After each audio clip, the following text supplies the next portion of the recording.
Hi, third graders. Welcome back. You should have already listened to the read aloud of The Relatives Came. So yesterday we listened, or you listened, I read, to Alexander and the Terrible, Horrible, No Good, Very Bad Day. And today you listened to The Relatives Came. And the reason we're doing that is because we are going to be writing realistic fiction. So if we're writing realistic fiction, we also need to read it. We need to know what it involves and what's expected in a story that's a realistic fiction story. So you were to watch and listen, and you were supposed to notice things, right? So let me explain a little bit more what I mean about that. Let's take a look at the next slide. Let's remind you that we've got some of those learning targets that we're talking about, where one of them is I can produce different types of writing, right? We've talked about, you've already done informational and explanatory and opinion writing and a personal narrative. So now we're going to be doing realistic fiction. You can also have the goal of writing a realistic fiction story. So that's another I can statement. So, like I just said, since you're learning how to write realistic fiction, it's really important to look at good examples. And those are going to help you understand what a writer does to accurately show realistic events. So, realistic fiction, right? Fiction is pretend and made up, but it has to be realistic. So, let's explain a little more what that means. Right? Your job was to read or listen with that writer's eye. So, kind of asking yourself, what do I notice in the story? And when I say what do I notice, I mean, think about what's the same about this story, the Alexander story, and the story about the relatives came. What's the same about those stories? We're not comparing what's happening in the story, but if we're just thinking about the type of story that it is, if it's a realistic fiction story, what does it have that other types of writing does not? Okay, so after reading the Alexander story and after reading The Relatives Came, hopefully you notice that each of those authors wrote about real things. So everyday events that could really happen in real life. Nobody's on a spaceship, right? Animals aren't talking. There's no, flying monkeys or things like that, right? That's pretend, right? That's not realistic fiction. So hopefully you can see that things that happened in the Alexander story could really happen, just like the things in The Relatives Came could really happen. So we're going to look a little bit closer at each of those stories. Thinking about Alexander, okay, talking about things like the setting, the characters, the events in the story. Let's kind of hone in on that a little bit. The setting, school, at his house, right? They were at the dentist office. They were in the shoe store. They were even in his dad's office. Probably other places in the story too. Those are all real places, right? Probably places you've been, places you could kind of connect with. They're familiar to you. So realistic, right? Characters, things like people like parents, siblings, classmates were in the story, friends were in the story, and then even the dentist was in the story, right? Those are real people, right? Nobody has three heads, right? Or six eyes. They're regular people with regular qualities. And then the events in that story, things like siblings, brothers arguing, going to the dentist. We all do that. Eating breakfast every day. Remember, he didn't have a prize in his cereal box. There's the car ride to school. Maybe you ride a bus to school, or maybe a bike, usually, right? They had friendship issues at school. That's happened to all of us before. There was dinner time around the table. Remember, he had to eat lima beans and he hates lima beans. And then there was that bedtime routine too. Remember that the animals didn't want to sleep with him, they wanted to be with his brothers. So those are all very real things that could happen right now, right? And maybe they have happened to you in the past. Let's take a peek at The Relatives Came, looking at the same information, the setting, the characters, and the events in that story. So the setting, we know they started out in Virginia, but we don't know where they went. But I'm inferring that's pretty far away because it says that they had to travel all day and night. And remember, they left at 4 o'clock in the morning. So when you have a long distance to drive in a car on a trip, right? You're going to leave really early in the morning a lot of times.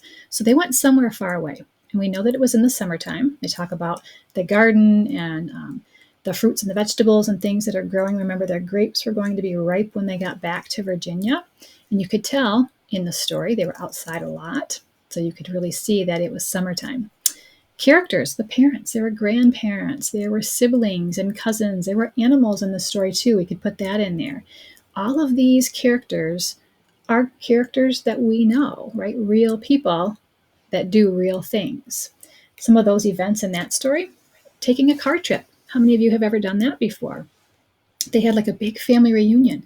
All the relatives came. You could see all the food and all the picnic blankets and the big tables with all the food, right? They ate dinner several times. It said they were there for weeks and weeks, so we don't know exactly how long, but they obviously had a lot of meals together.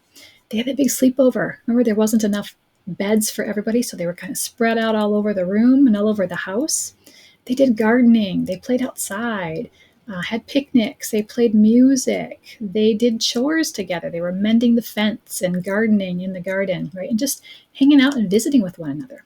Those are all real events that really happen in real life, okay? And they're kind of inspired by kind of one situation, right? So we're going to talk a little bit more about that the next time we get together. Here's what your job is today. Now, I have my writer's notebook. I'm going to show you a picture of this at the very end, okay? Remember the other day, we wrote what realistic fiction was, what our goals are. Today, we're going to be writing down the features, what's included in a realistic fiction story. And I'm going to show you on a slide next, and then I'm going to show you those 2 pages from my notebook, because you should also have those 2 pages in your notebook by the end of today. And you're going to be sending a photo of the chart that you copied down today to your teacher. So here is what is included in realistic fiction. These are features. These are things that make up a realistic fiction story. Okay, and I'm going to explain some of them, and then you can write them down at the end in your notebook. So just listen right now. Don't write anything down. Okay, part of a realistic fiction story is it's about and has events that could happen in real life, right? Doesn't matter if it's the dentist, or if it's going to the hospital, or if it's going out to dinner, right? Real things that can happen. Okay, they also could happen to real people. They're not happening to aliens or, I don't know, Star Wars characters, right? Talking animals, like I said earlier. These are about real people. So these characters have real human characteristics, right? There's nothing crazy about them. They're just regular, average people. Right? The story might be set in a real place, okay, like in Virginia. We don't know where the Alexander story takes place, but it looks like it's in a big town, right? They don't tell us specifically where, but the setting, right, could be a real place. These stories have beginnings, middles, and ends. They've got problems and solutions in them. They've got dialogue, right, conversation that's happening between people. And they use a lot of descriptive language. So that's explaining and sharing things in detail. You're going to have an opportunity to do some really fun, creative writing this time around, but it has to be realistic, right? You need to keep it to a story that could really happen to somebody. And we'll talk about those ideas, where we're going to get those ideas, and what types of things we can write about. So here is what my 2 pages in my notebook look like. Okay, you can copy down in your notebook from here. You can use this particular slide. It's the same thing. I just wrote it in my notebook. Okay, so your job is to have these 2 pages in your notebook, because these are going to be resources for you to go back to when you're writing your story. You need to make sure that you've got these things included in your realistic fiction story. Okay, so on the left is the first page from yesterday, and then today I want you to copy down those features of a realistic fiction writing.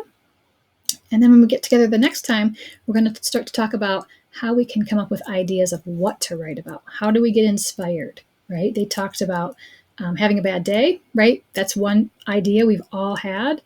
We can relate to that. We can relate to getting together with family, right?